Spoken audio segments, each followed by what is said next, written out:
Okay, so Rami, if you could tell me just how your involvement with documenting the protests began at the very beginning. Right, well, when the uprising began around 15th of March, it actually began in February. There was a lot of online activism going on with Tunisia and Egypt and everyone hoping that the uprising could spread to Damascus or to Syria in general. So we were active online and we were calling for protests. A lot of failures, a lot of failed attempts, but once I did manage to take my first demonstration that I took part in was on the 18th of March in an old mosque in old Damascus called Umayyad Mosque. And as soon as the protest began, I started filming it. I planned that I would film the protest and then send it out, but I never thought that it would actually have an effect or actually really make a difference in Syria. Shall I start? Yeah, maybe. That made it a little shaky. Yeah, it's okay. All right. Well, the uprising began in the beginning of 2011, early stages of 2011, just after Tunisia and Egypt, and people were definitely inspired by that.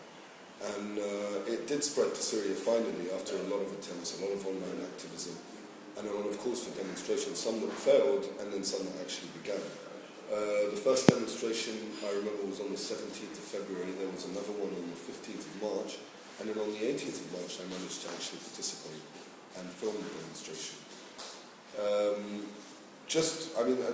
The first demonstration I filmed, the security forces came in and started beating everyone up. And that was in a mosque in Damascus? Right, Umayyad Mosque in the old city. And the plan was that everyone was going to try and get out of the mosque and head to a main square, which was called Manjul, which is also in the heart of Damascus.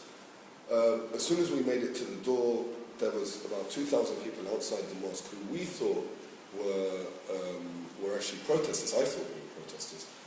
And then suddenly they start beating the hell out of everyone, detaining people. I think that day around...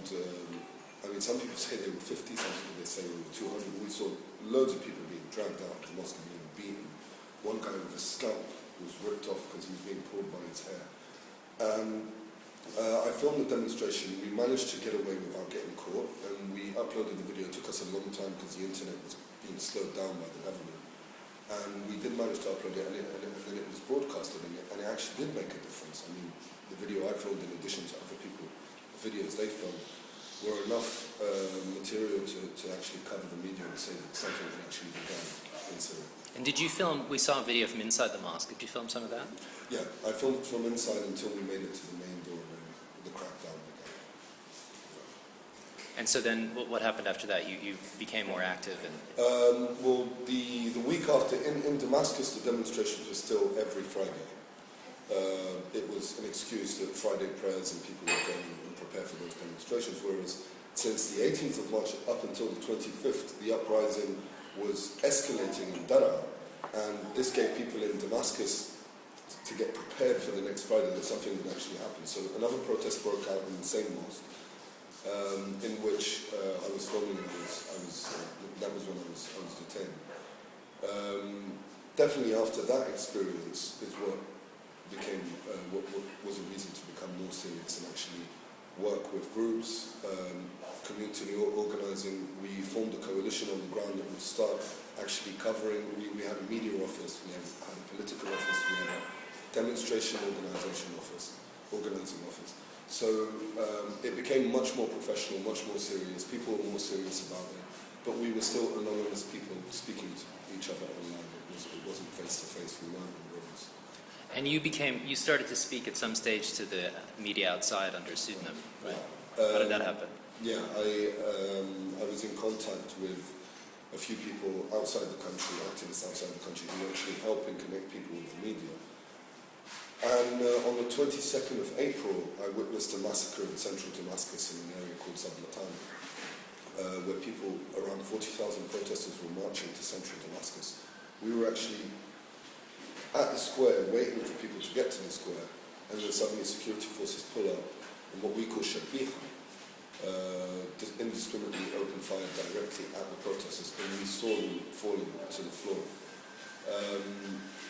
When witnessing that, I got home later that day and hopeless that we couldn't do anything. But I got a phone call, a Skype call with someone, and told her that she said, "Did you hear what happened in Zebatan?" I said, "I saw it." And she said, "You were there?" I said, "Yeah, I was there." So she asked me some questions, and then she said, "Can you go on can you speak on TV live?" And I said, "Yes, I can."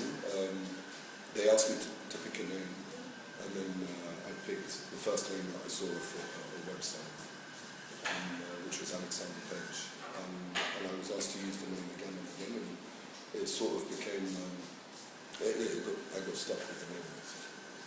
And then, so what happened after that then? You were inside Syria, you were in Damascus, working for a while, and then what happened? I was working in import and export.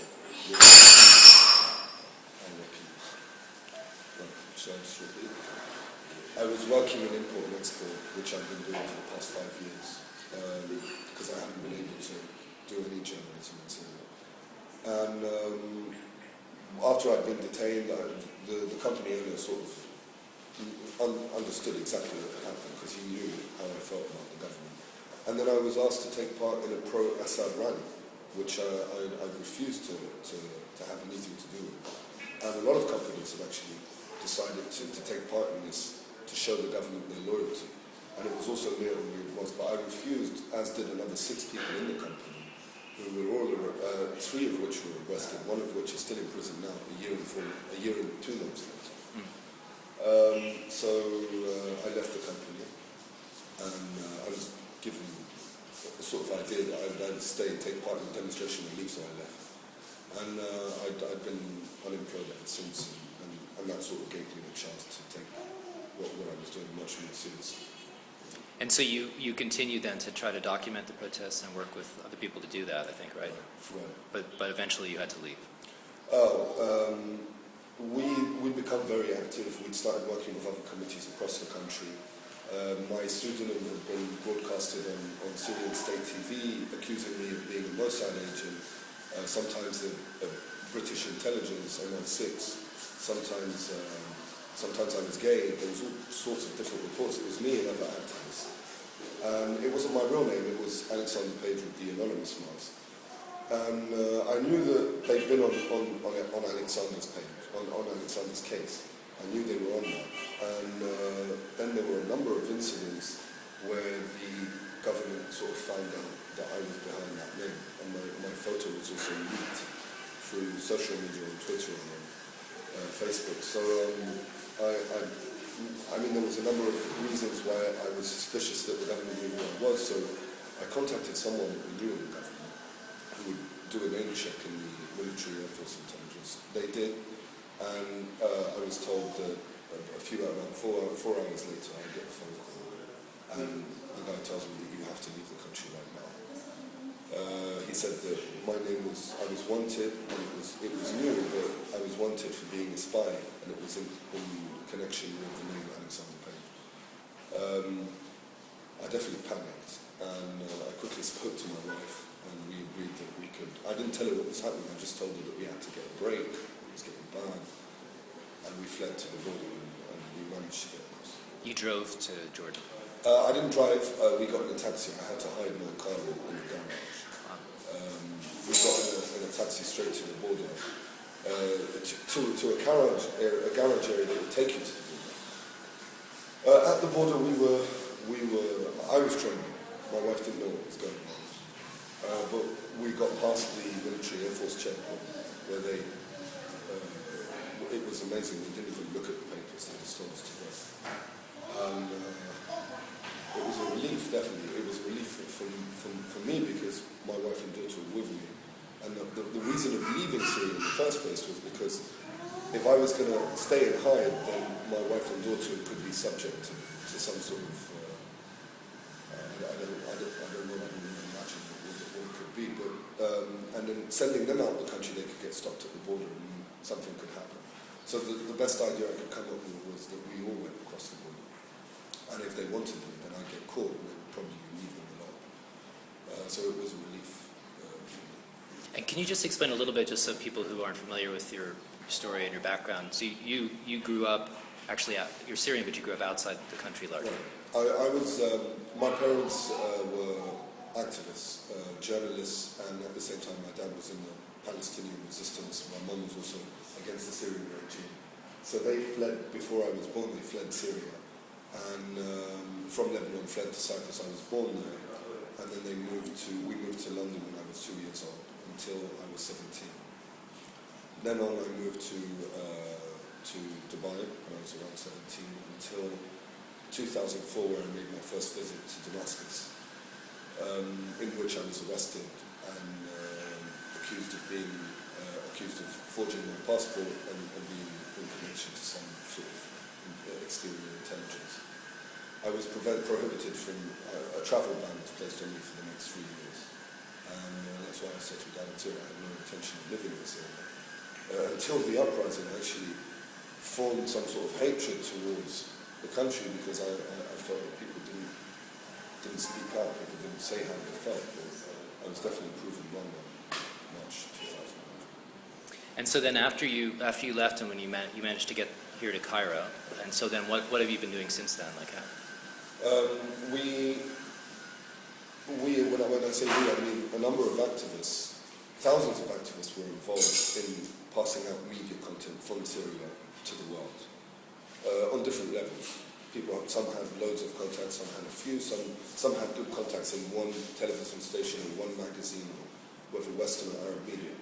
What we saw was missing was an organization where we would actually introduce something professional, real editing, real filtering, really getting the picture out of really what's happening, of the stories that people weren't focusing on.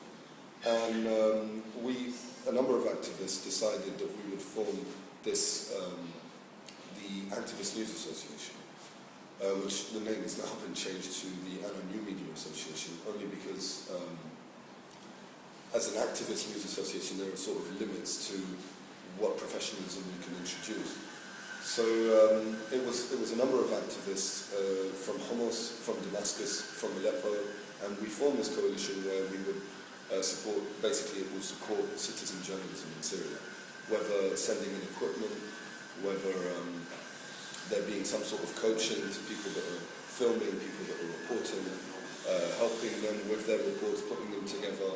We're going to launch a radio station in can I repeat all of that? Yeah, sorry. Actually, you know what?